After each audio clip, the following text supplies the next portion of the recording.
이거 두 가지 가지고 하려니까 이게 힘드네. 여러분 반갑습니다.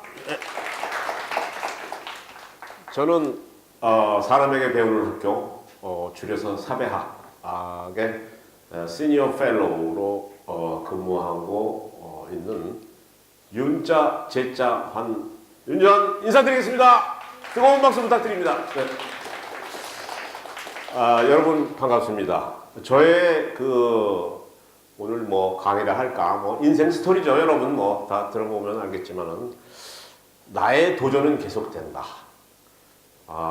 그래서 제가 한 68년 살았는데 68년을 한 15분 정도에 압축해서 여러분께 내 인생은 어땠는가 한번 했는데, 제가 한번 뒤돌아보니까 주로 도전의 연속이었어요. 제 인생은 도전의 연속. 그리고 저는 여러분이 지금 들으시는 바와 같이 약간 목소리가 매력적입니까? 네. 약간 베이스죠? 네, 베이스입니다. 그리고 염수정 안드레아 추기경과는 하이파이브를 하는 막연한 사이입니다.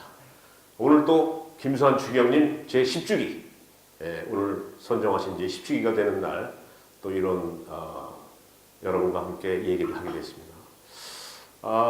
이거 들어가기 전에 나의 도전을 계속한다해서 늘 하느님과 함께 저는 이 도전이 계속됐다 이렇게 생각합니다. 여러분 어렸을 때 꿈을 기억하십니까? 저는 지금으로부터 55년 전 1964년 중학교 1학년 때로 거슬러 올라갑니다. 그때 당시 한국은 이때쯤 이걸 다 틀어야 그때 당시 우리 한국은 6.25 전쟁 이후에 낙후된 곳이 많았습니다. 그리고 나의 꿈은 한국이 못 사는 농촌을 어떻게 잘 살려야 되는가 해서 덴마크의 달가스라는 사람은 뭐냐? 덴마크의 농촌 계몽 운동가로서 현재 덴마크를 잘 사는 농업가로 만든 기초를 만든 전설적인 인물입니다. 그래서 저도 한국을 전설적인 농촌 계몽가로서 한번 돼보자, 이러한 저의 꿈이 있었습니다. 모든 게 힘들었던 시절 저는 농과대학을 그래서 가고자 했습니다. 농촌 계몽 운동가가 되기 위해서. 그리고 저는 특히 서울대학교 농과대학을 가는 것을 저는 꿈으로 삼았습니다. 왜? 한번 중학교 때 경기 봐서 떨어졌거든요. 중앙중학교를 갔거든요. 그래서 대학에는 내가 제일 좋은 대학 가겠다. 그래서 서울대학교 농과대학에 입학하게 됩니다. 그런데 예전에는 그냥 뭐 대학이라는 게 그냥 나오면 되는 거다 그러는데, 대학을 졸업하고 군대 갔다 오니까 이게 집안 형편이 안 좋아졌어요. 제가 장남인데 그래서 취직해야 되겠다. 그래서 서울농대 교수들한테 추천을 받아서 제가 잠사학과에 이제 들어갔기 때문에 저의 꿈이 농촌 계몽 이런 거고, 그래서 강릉 제사공장에 취직을 하게 됩니다. 그때 강릉 제사공장은 뭐냐면 누에고치를 이용해서 실크 실을 뽑는 겁니다. 실크. 여러분들 실크 스카프 아시죠? 여자분들 좋아하시죠? 그것은 다 그 당시 제가 이렇게 만들어가지고 그 생사를 만들어가지고 트위스팅 해가지고 스판양 해가지고 이렇게 해서 방적해서 이렇게 만드는 것이 지금 실크 스카프입니다. 그래서 실크 스카프 보면은 새롭죠. 저는 이런 말도 있습니다. 실크 is only silk. 실크만이 실크다. 그때 저 초임은 77,000원이었습니다. 여러분 얼마나 지금 월급 받으신지 모르겠는데, 그래서 열심히 일해가지고 3년 만에 공무계장이 됐고, 주변의 권유로 30살 때 자격증을 따게 됩니다. 도전해가지고 자격증을 따는데 뭘 따느냐? 서울대 화공과 사람들도 50%밖에 합격 못한다는 열관리기사 1급, 명예에 빛나는 열관리기사 1급을 6과목을 통과해서 국가고시를 통과해서 따게 되고, 이어서 또 우리 윤 씨 할아버지가 얘기한 대로 위험물도 따세요. 위험물. 그래서 위험물 2급 사류, 주유소를 할 수 있는 위험물 2급지 사류를 주로 고등학교 화공과 학생들이 보는 거죠. 그래서 2개의 자격증을 1년에 따게 됩니다. 그래서 저는 10만 원의 월급이 올라서 24만 원으로 오르게 됩니다. 그래서 자격증도 따고 수당도 받았기 때문에 제가 뭔가 공장에 뭐 이익을 좀 줘야 되겠다 해서 하루는 공장을 쓱 뒷짐을 지고 도는데 보일러의 압력이 제 눈에 들어왔습니다. 보일러의 압력이 3.5kg를 바늘에 가리키고 있습니다. 그래서 왜 3.5kg를 보지? 딱 봤더니 보일러맨이 왜 3.5kg를 보죠? 그랬더니 옛날부터 3.5kg로 봤습니다. 압력은. 그래서 3.5kg? 3.4로 한번 해보세요. 3.4로 했어요. 그 저 실 뽑는 저 현장에서 아무 연락이 안 와요. 그래? 3.3으로 한번 해보세요. 압력을. 3.3으로. 3.2, 3.1 재밌어요. 슬슬. 야, 뭔가 이거 된다. 3.0 괜찮아요. 2.9 난리가 난 거야. 저쪽에서 뭐 계장님 큰일 났습니다. 기계가 섰습니다. 실이 안 풀립니다. 지금 난리 났습니다. 기계가 다 섰대. 그러면 3.0이다. 그럼 3.0으로 계속 압력을 해달라. 그러니까 여러분들 이렇게 있습니다. 온도는 30도래도 3.5kg의 압력을 줄 때와 3kg 압력 줄 때는 다 똑같이 30도는 됩니다. 그러나 그 물 끓이는 속도가 다릅니다. 압력이 세면은. 요거는 이제 나중에 제가 개인적으로 물어보면 제가 알려 드릴게요. 그래서 저는 이제 3kg로 줄였어요. 3.5를 압력을.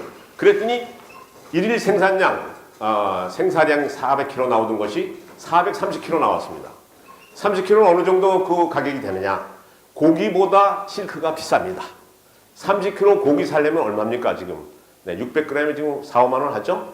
네, 1kg에 5만 원 쳐도, 얼마입니까? 30kg면 150만 원이죠.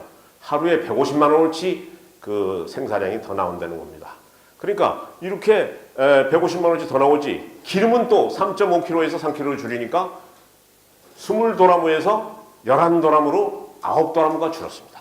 그때 당시 한 드럼 200리터 얼마냐? 지금 28만 원입니다. 제가 찾아봤습니다. 인터넷에. 그랬더니 그 당시에는 5만 원입니다.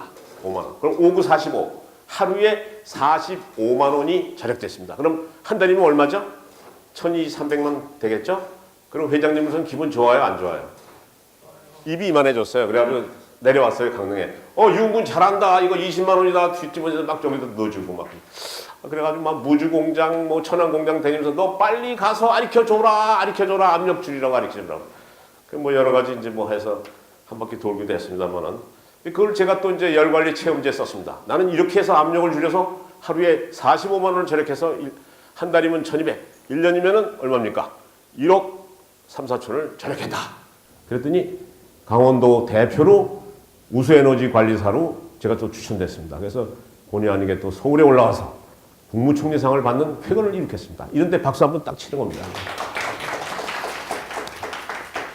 그런데 하루는 전화가 왔습니다. 서울에서. 사장님 전화가 왔는데요. 그랬다 보니까 온도를, 자기 현장, 물 끓이는 온도를 30도로 하지 말고 27도로 해라. 서울에서 사장이. 저는 이제 엔지니어고 지금 서울대 농대 나오고 내가 최고다 말이야. 이러고 쫙 이러고 있는데, 국무총리상 받고 이랬는데 무슨 27도로 해라. 지가 무슨 사장이면 사장이지 30도 내가 해놓고 있는데 무슨 서울에서 앉아서 27도로 하라는 거예요 도대체. 어떻게 할까요? 그 자리에서 그냥 사표를 썼습니다. 내가 이런 회사에 내가 다니는 게 정말 부끄럽다. 그러면서 딱 써가지고, 공장장 그 책상에다 놓고 뛰쳐나왔습니다. 그때, 2살 된 아들이 제가 있었습니다. 그리고 지금 생각하면 너무 혈기가 왕성했죠, 제가. 그래서 이제 백방으로 서울에 올라와서 취직을 하려고 했습니다. 그런데,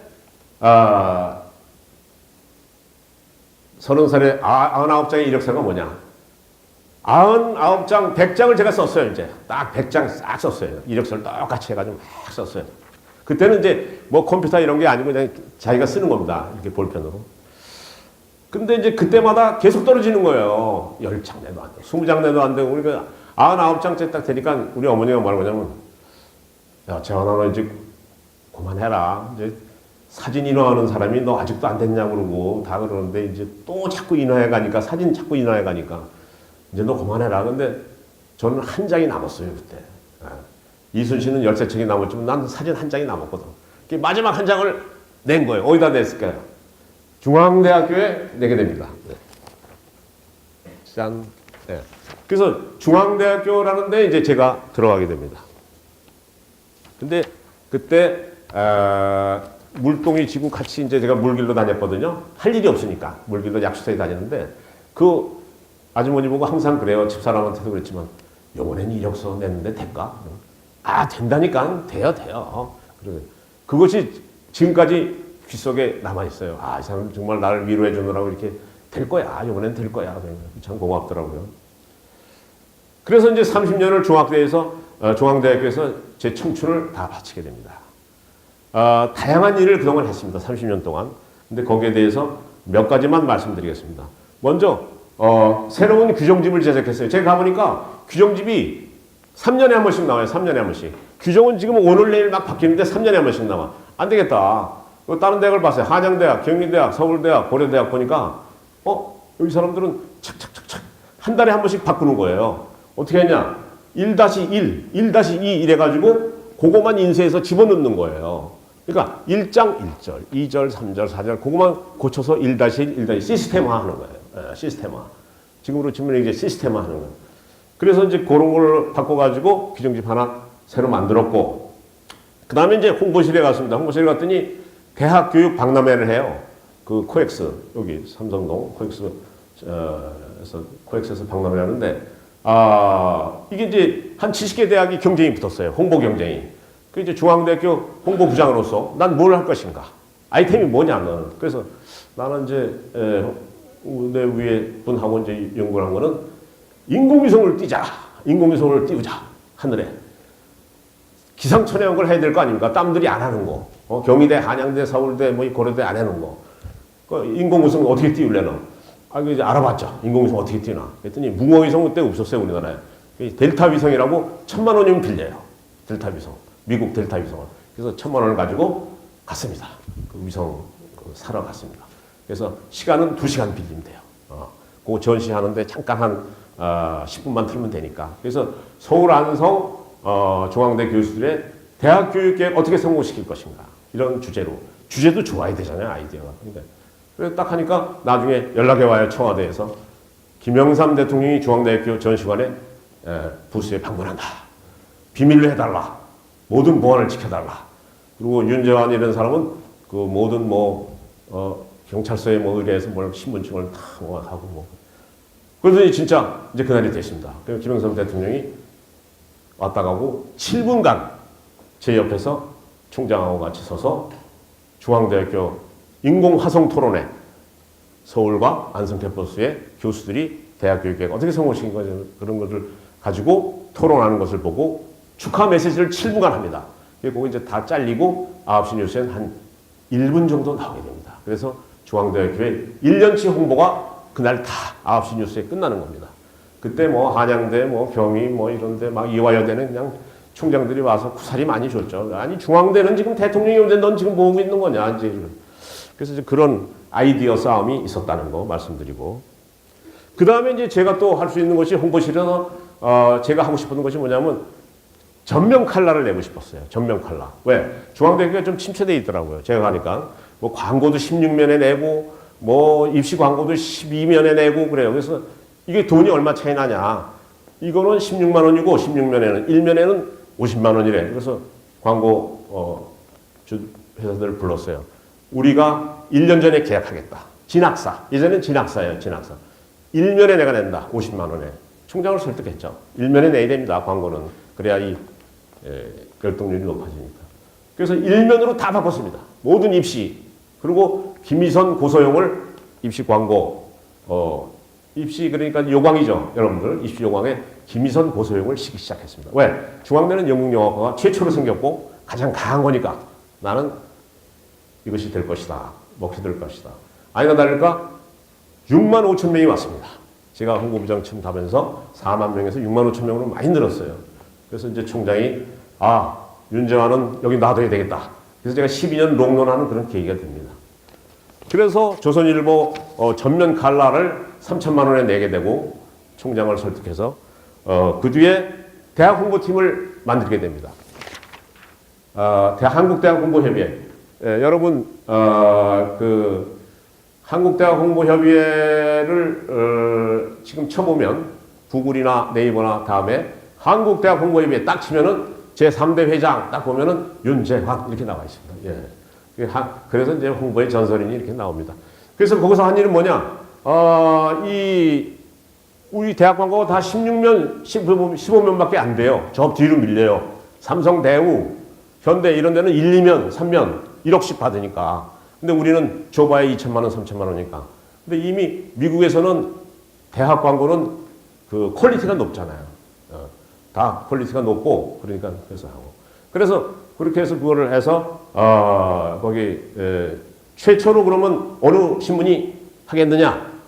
8면 이내로 내주는 사람한테 좋아하겠다. 그러니까 동아일보가 맨 처음에 제가 5면에 내주겠습니다. 그래요. 5면에. 160대학이 딱 뭉쳐가지고 딱 하니까 그걸 5면에 내주겠다. 3천만 원이지만 5면에 내주겠다.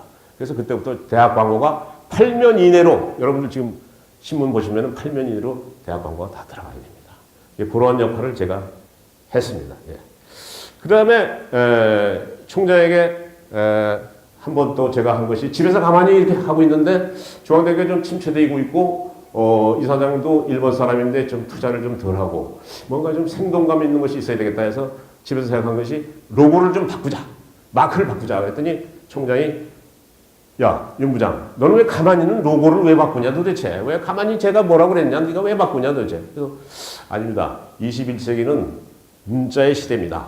SK, LG, SMSUNG, 삼성 이렇게 이제는 문자의 시대로 가는 겁니다. 21세기 대비해야 될 거 아닙니까? 그래서 총장을 몇 번, 한 5번 만났죠. 설득을 했더니 나중에 1억 원을 주더라고요. 해봐. 윤 부장으로 해봐. 그래서 88년 호돌이 올림픽 호돌이를 한 김현 사장을 만나서 계약을 하고 1억에 계약을 하고 중앙대학교 로고를 다시 만들게 됩니다. 그때 이제 산업 디자인과 교수들이 드셉니다. 왜? 여기 교수들이 있는데 나한테 안 맡기고 아니 김현 사장한테 왜 맡기는 거야 도대체? 나는 뭐야 핫바지야 뭐야 이렇게 되니까 거기에 그 추진위원장을 산업 디자인과 원로 교수로 딱 앉힙니다. 그래야 말이 없으니까. 그래가지고 된 것이 뭐냐? 현재 중앙대학교 마크. 네, 요걸로 바뀝니다. 그러니까 아까는 요거 했다가 여기에는 책도 있고 월계수도 있고 뭐 별거 다 했습니다. 여기 책, 볼펜 뭐 아니 뭐다 했. 심플하게 CAU 중앙 유니버시티. 그래서 요거는 뭐냐? 세계로 나가는 진리의 창입니다. 세계로 나가는 진리의 창. 그 다음에 제가 또 생각하니까 계속 블루를 썼어요. 그 전에 보니까 블루. 그 블루는 광고에서 먹히질 않아요. 그린은 여러분들 써보면 알지만 색을 써보면 알지만 그래서 블루가 굉장히 광고에서는 맥힙니다. 연세대학이 블루인데 에이씨 연세대학도 따라가기도 그렇고 그런데 색조를 좀 다르게 하자. 그래서 조금 더 밝게 해서 요 블루로 가게 됩니다.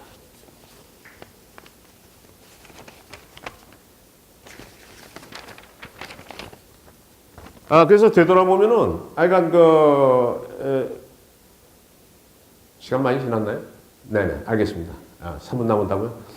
그래서 은퇴하고 뒤에는 이제 뭘 해야 되냐 생각을 했는데 뭔가 이 사회에 나도 이바지해야 되겠다. 그래서 사회에 이바지할 걸 찾다가 AUD라는 작년에 사회적 기업에 제가 들어가게 됩니다. 그래서 이제 AUD 여기 지금 근무하는 모습인데 거기서 그 AUD라는 건 뭐냐면요. 청각 장애인들이 소리를 들을 수는 없지만 잘 볼 수 있도록 기술을 개발하고 장애인들에게 소통의 기회를 주는 겁니다. 그러니까 이 소리를 글자화하는 겁니다. 여러분들 못 듣죠? 그럼 글자화해서 이렇게 들을 수 있는 그런 걸로 해주는 것이 AUD 사회적 협동조합입니다. 근데 이사장이 AUD 이사장이 200명만 넘으면 대박이라고 그랬는데 제가 갔을 때 130명이었어요. 조합원이. 근데 지금은 270명으로 됐고 서울시 우수 사회적 기업으로 상을 받았습니다. 또 올해는 어디에 근무하느냐? 사람에게 배우는 학교, 사배학. 여기서 펠로우로 일을 5개월째 하고 있습니다. 그런데 그걸 하면서 뭔가 여기도 수익 창출을 하면 좋겠다 해서 많은 노력을 5개월 동안 했습니다. 뭐 저도 했습니다만 여기 두 선생님도 같이 열심히 했죠. 근데 또 저는 또 놀란 것이 이곳에 모인 대부분의 사람들이 청소년 연설대전에서 여러분들 많이 뵀는데 그 어려운 시간과 재능을 나누어서 봉사하는 여러분들을 보고 인생을 좀 살아온 저 시니어로서는 지난번 여러분들을 보고 많이 감동했어요.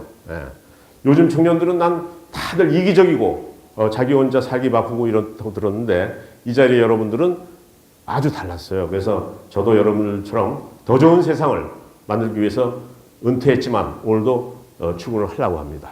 저희 좌우명은 요거 이제 그 대한민국 청소년 연설대전 그 모습인데 요 연합뉴스에 난 겁니다. 그래서 제가 사회부장을 알기 때문에 야, 나 사람에게 배운 학교에 있는데 이거 하나 낼 수 없냐? 했더니 내준다고. 그래서 낸 겁니다. 이제 내 나이가 68세가 됐고 뭐 이제 노인 속에 요즘은 많이 앉기도 합니다. 그 일이 있다면 그러나 아직도 더 일하고 싶고 또 도전하고 싶습니다. 또 사회에 뭔가 헌신하고 변화에 앞장서고 싶습니다. 나의 꿈은 달가스가 되는 거였습니다만은 그 꿈은 이루지 못했으나 로고를 제안했고 국내 최초로 전면 칼라를 실었고 대학 박람회 1등 했고 대통령이 찾았고 흔히 날 대학 공부의 전설이라고 합니다. 지금은 사람에게 배운 학교에 시니어 펠로우 활동하고 있습니다만은 앞으로도 이 기업에서 뭔가 발전과 변화가 있도록 하는 것이 저의 바람입니다. 끝으로 여러분과 같은 청년들이 앞으로 힘들고 좌절하는 날도 많을 겁니다. 그러나 다시금 도전하고 도전해서 훗날 인생을 되돌아봤을 때 나 스스로에게 최선을 다한 사람으로 기억되었으면 하는 바람을 가지고 끝마칩니다. 감사합니다.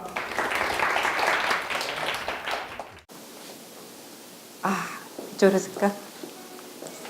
안녕하세요. 날씨 많이 추워졌죠? 네. 그러니까 인생이 이렇게 갑자기 뭐 아무 불현듯이 갑자기 어떤 모습으로 펼쳐지더라고요. 근데 저는 아직까지는 뭐 그 100년을 살아보니 그 김영석 교수님처럼 인생을 논할 그런 나이는 아직은 안 됐는데 일단 결혼을 해본 인생의 그러니까 저희가 여러분들의 선배로서 이 자리에서 요즘 젊은이들이 결혼을 할까 말까를 너무 많이 망설이고 있다고 하더라고요. 그래서 오늘 제 얘기를 곁들여서 잠깐 얘기를 해보는 시간을 갖도록 하겠습니다. 네. 결혼을 할까요 말까요? 지금 결혼을 하겠다는 분과 안 하겠다는 분이 있을 텐데 일단 제가 이걸 시간을 15분 안에 맞추라고 하더라고요. 그래서 저 여기 지금부터 시작하겠습니다. 네. 결혼을 할까요 말까요? 저는 이 영화는 이탈리아의 찰리 채플린이라고 얘기하는 로베르토 베니니의 인생은 아름다워입니다. 이 영화 보셨어요? 네. 이 영화는 20세기 가장 불행한 사건인 나치 유태인 학살 사건을 밝고 유머러스하게 슬랩스틱 코미디로 만든 영화인데요. 여기에서 아빠인 기도는 아들 조수아에게 수용소 생활이 굉장히 암울하고 불행하지만 그래도 아름답게 이게 하나의 일종의 게임이고 네가 1000점을 맞으면 1등상을 받는다 하고 속이고서는 이 아름다운 순간으로 그 순간을 만드는 거예요. 그래서 이 아름다운 순간은 나만이 아니라 다른 사람에게마저도 인생은 아름답게 만들 수 있다는 그런 영화입니다. 다음. 그래서 제가 인생과 결혼을 잠깐 체크를 해봤더니 사전에서의 인생은 살아있는 동안에 살아있는 시간이나 경험, 삶, 생애, 일생을 말한다고 되어 있고요. 결혼은 법적으로, 사회적으로, 종교적으로 부부관계를 맺는 제도이면서 자녀와 배우자에 대해서 권리와 의무를 가진다라고 되어 있더라고요. 그래서 제 인생을 한번 봤더니 저는 그냥 단순하게 주어진 시간 속에 무엇을 담는 시간인가 이렇게 저는 지금 정의를 하고요. 그러면 나한테서 결혼은 뭔가 했더니 전혀 저하고는 다른 사람을 만나서 그분하고 어떻게 소통하고 배려하고 인내하면서 내가 성장해가는 시간이고 그리고 가족이나 배우자 뭐 자녀를 만들면서 가족 구성원을 만들어서 어른이 되어가는 작은 사회다라고 제가 정의를 했습니다. 그래서 저희 가족 사진인데요. 저의 결혼을 제가 잠시 말씀을 드려야 될 것 같아요. 저는 대학 졸업하고 전혀 직장 생활 없이 전업주부로 바로 뛰어들었습니다. 그것도 남들 다 고민한다는 대가족 시집살이로요. 그래서 당시에도 신랑이나 뭐 이렇게 장남, 그 다음에 시누이 이런 많으면은 다 꺼리는 그런 경향이 있었거든요. 근데 저는 그때만 하더라도 그냥 순수했고 별로 따지는 거 없이 그렇게 결혼을 했는데 마침 남편은 그냥 좋은 사람이었고 약간의 능력은 있는 사람이었어요. 그렇게 시작됐던 저의 결혼 생활은 시집살이로 시작을 했는데 6개월 만에 끝이 났습니다. 대부분의 시집살이에서의 문제점은 젊은 분들이 고부간의 갈등이라고 하는데 저는 고부간의 갈등은 없었고요. 일단 저희 어머님이 최고의 아들로 키웠는데 결혼해서 들어온 젊은 여자한테 아내한테 배려와 이런 것들이 어머님한테는 조금 여자로서 좀 이렇게 좀 서운하셨나 봐요. 그래서 6개월 만에 일단 저희가 시집살이 끝냈고요. 그래서 그런지 저는 아직까지 시어머니에 대한 어떤 그림을 가지고 있습니다. 하고 물 좀 잠깐 잠시만요.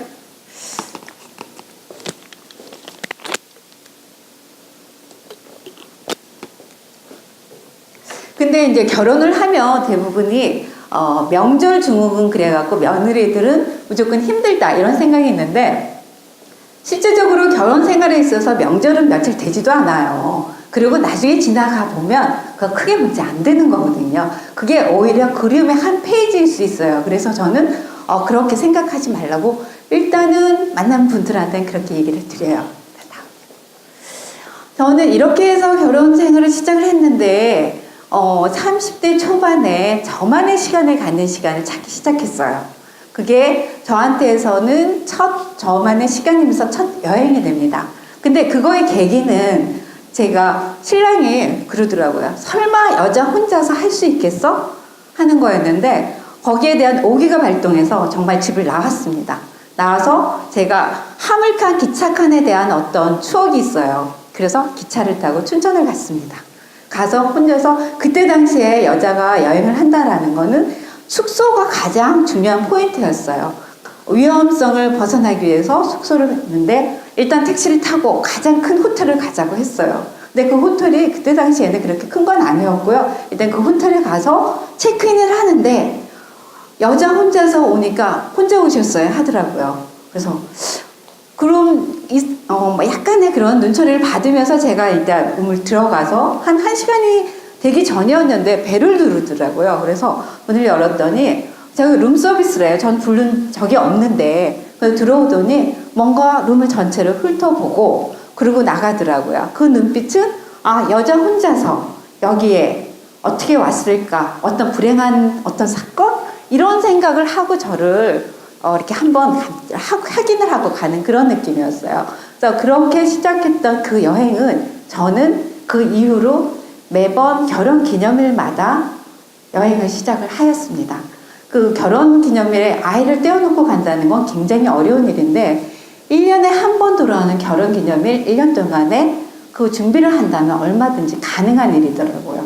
그렇게 시작했던 저의 여행은 그 이후에 남편의 출장에 동반되거나 하거나 아이들만 데리고 떠나보기도 하고요. 그리고 나중에 잠깐 어떤 홈스테이도 제가 묵어보기도 했고요.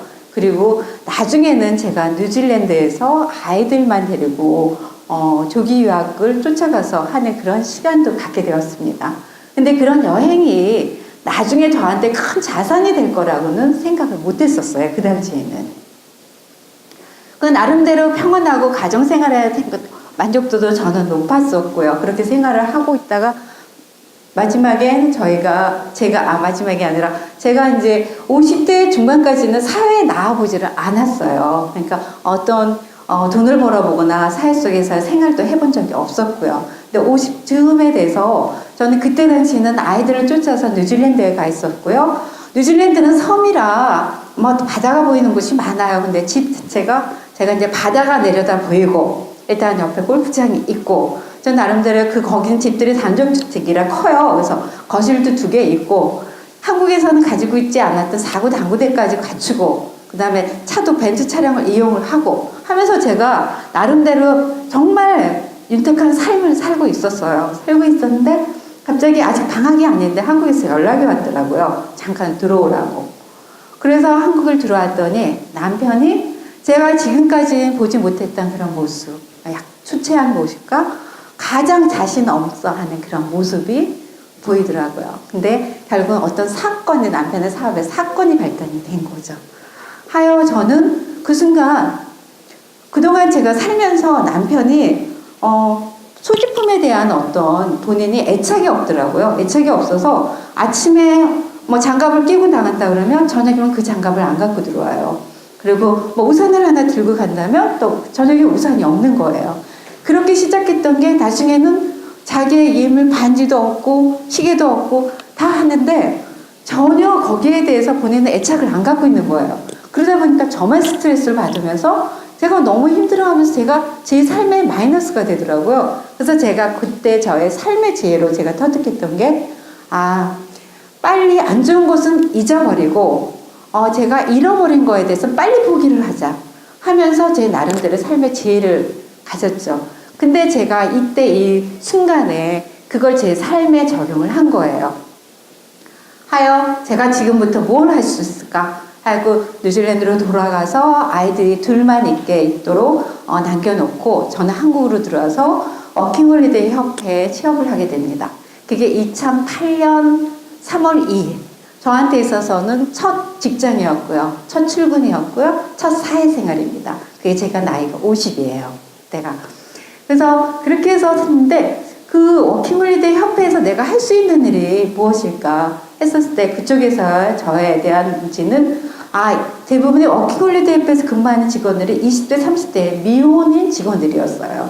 그러다 보니까 저의 역할은 그 친구들한테 저 해외 경험이 그 친구들보다 조금 많았던 거, 그 직원들보다는 좀 제가 가정생활을 했기 때문에 안정감이 있었다는 거, 그리고 나이가 들었기 때문에 거기에 대한 어떤 신뢰감이 있었다는 거예요. 그래서 그렇게 시작했던 저의 직장 생활은 나중에 그때 당시에 보다 보니까 저의 그 취업 자체가 지금 자신의 삶에 어느 정도 충실하게 살고 있다면 그때 당시에 취업도 가능하구나 하는 큰 의미를 갖게 된 거죠.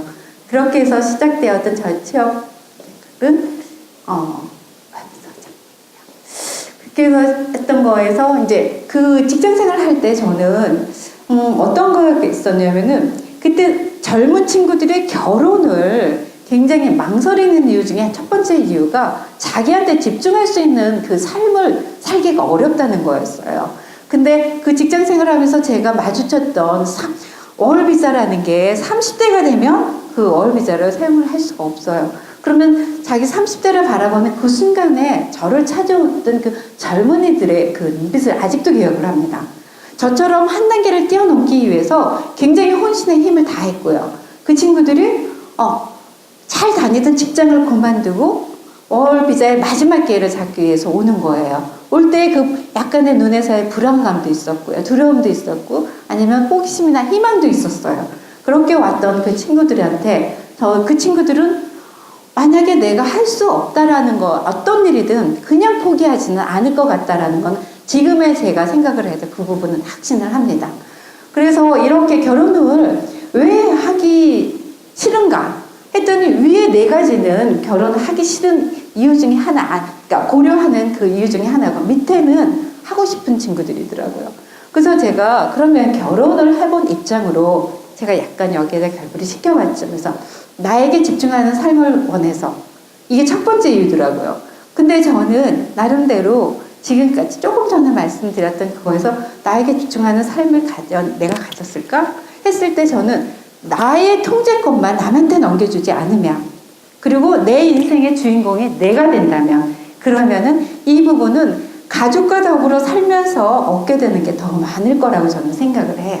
그래서 저는 이 부분은 이렇게 저희 정리를 하고요. 육아의 부담을 원치 않아서 하는데 육아 아이들 키우면 힘듭니다. 힘든 것도 있지만 좋은 점도 있어요. 그리고 본인들한테 어떻게 보면은 평생에 갖지 못할 어떤 행복감도 줄 수 있는 게 육아이기도 하고요. 그리고 인류가 존재하려면 생명을 어쨌든 이 생명을 이 세상에 바쳐야 되는 거 아닐까요? 저는 두 아이를 낳았고요. 두 아이를 이 세상에 바쳐서 두 배의 행복을 전 가졌고요. 지금의 나에게 만족해서라는 부분들이 있던데 지금의 나에게 만족이라는 건 저는 O형이고요. 남편은 A병입니다. 좀 졸리신 건 아니신가요? 괜찮으세요? 네. A병인데 참 안 맞는 상황이거든요. 근데 그 상황을 맞춰서 가족을 무너지지 않게 단단하게 세웠다는 건 예전의 나보다 나를 조금 더 사랑해 줄 수 있지 않을까 하는 그런 마음이 들더라고요. 그 다음에 주변의 지인의 만류 부분. 이거 내가 선택할 수 있는 결혼의 기회인데 누가 말린다고 해서 그걸 왜 포기해야 되는지 저는 이 부분 수긍 안 되더라고요. 내 인생의 주인공 나니까요. 그다음 제가 이거를 생각을 하는 중에 결혼을 할까요 말까요 하는데 라디오에서 이런 노래가 나와요. 저는 이런 노래가 있는지를 몰랐었어요. 근데 이 결혼은 미친 짓이라는 노래가 나오는데 그 안에 가사들을 보니까 이건 인생 살면서 다 마주치는 거지 결혼 생활 때문에 오는 건 아닌 것 같더라고요. 그래서 저는 여러분들한테 결혼이 정말 미친 짓이라면 이 젊은 열정에 그 미친 짓 한번 해보면 어떨까 싶어요. 왜냐하면 결혼을 안 한다는 건 피해가는 거거든요. 해본 적이 없는 거예요. 가보지 않은 길이거든요. 가보지 않은 길에 대해선 제가 할 말이 없어집니다. 그래서 나중에 보면 저희 나이쯤 되면 결혼 아니면 인생 이야기하면서 사는데 안 해보고 얘기는 할 수는 없잖아요. 네. 이제 다음이요. 그래서 제가 이거 간단하게 봤더니 이렇게 해서 결혼 안 하고 저출산으로 가면 우리 미래는 어떻게 될까? 신조어도 생겼지만 지금 저거 가장 중요하게 생각하는 게 지금 여기 청소년분들 안 오셨나요? 그러니까 13세 이상한테 결혼을 청소년한테 물어봤더니 지금 10명 중에 남자는 3명만 하고 여자는 2명만 결혼하겠다는 거예요. 이 상태로 간다면 그러면 2031년에는 노인은 오래 살고 젊은이들은 적게 나니까 생명 연장은 되지만 2065년 되니까 1,500만이 증발이 돼갖고 정말 사회 경제 유지 불가더라고요. 그러면은 한 번도 그때 당 수백 년 되면 없어지기도 하고요. 그러면 인류의 지속적인 삶은 우리가 어떻게 될까? 그게 다 하나 지금 우리 너무 부담스러워 힘들어 그래서 나 포기해 정말 이걸 포기해야 될까 하는 그런 생각을 하게 됐습니다. 인생에 있어서 저는 마무리합니다. 인생에 있어서 결혼은 가장 많은 조각들을 남기는 거라고 생각해요. 네, 제가 이거는 카스에 가지고 있는 저 인생 사진의 한 부분들이에요. 이 사진은 어버이날 그 스마트폰으로 그냥 사랑을 담가서 저희 딸 아이가 그려서 저한테 건네준 거예요. 저는 이런 딸 아이도 생겼고요. 이 딸 아이하고는 걔가 퇴근길에 한 번씩 저하고 데이트도 해줍니다. 네, 선생님 다음이요. 그리고 아침에 함께 눈을 떠서 이런 해의 설렘과 이런 부분을 함께 나눌 인생의 동반자도 생기고요. 선생님. 그리고 이렇게 안개처럼 뽀얗게 어떤 실망과 방황과 외로움으로 저희가 눈물을 흘릴 때 함께 울어줄 이런 든든한 가족도 생기고요. 그리고 어렴풋이 이제 희망이 나타나서 힘든 일 극복하고 사심 없이 그랬을 때 진심으로 칭찬해줄 이런 든든한 내 편도 생기고요. 네. 그리고 말없이 병원일 수도 있고요. 아니면 근사한 어느 테이블일 수도 있지만 말없이 지는 해를 바라볼 평생 친구도 생깁니다. 이렇게 제가 뭐 가장 없이 제가 나다운 내 모습으로 있었을 때 그대로를 인정해주는 그 사람이 생깁니다. 하여 저는 오늘 여러분들에게 부탁드리고 싶은 게 있어요. 나를 이 세상에 내어주신 분이 있습니다. 나의 부모님. 그 부모님과 이런 겨울이라면 따스한 차를 한잔 하시면서 결혼에 대해서 한번 진심으로 한번 대화를 해보시고요. 그리고 나의 유전자를 가진 내 아이가 이 세상에 있는 부분에 대해서 어떻게 생각하시는지 그 부분에 대해서 함께하는 시간을 갖기를 바랍니다. 요한 바오로 2세가 말씀하셨더라고요. 나는 행복했습니다. 여러분도 행복하십시오. 저 결혼했습니다. 저도 행복합니다. 여러분도 행복을 찾으시기를 바랍니다. 인생이요. 인생은 처음에 제가 정의했죠. 뭔가 나한테 주어진 시간에 뭔가를 담는 거라고요. 나의 통제권은 선생님 잠시만요.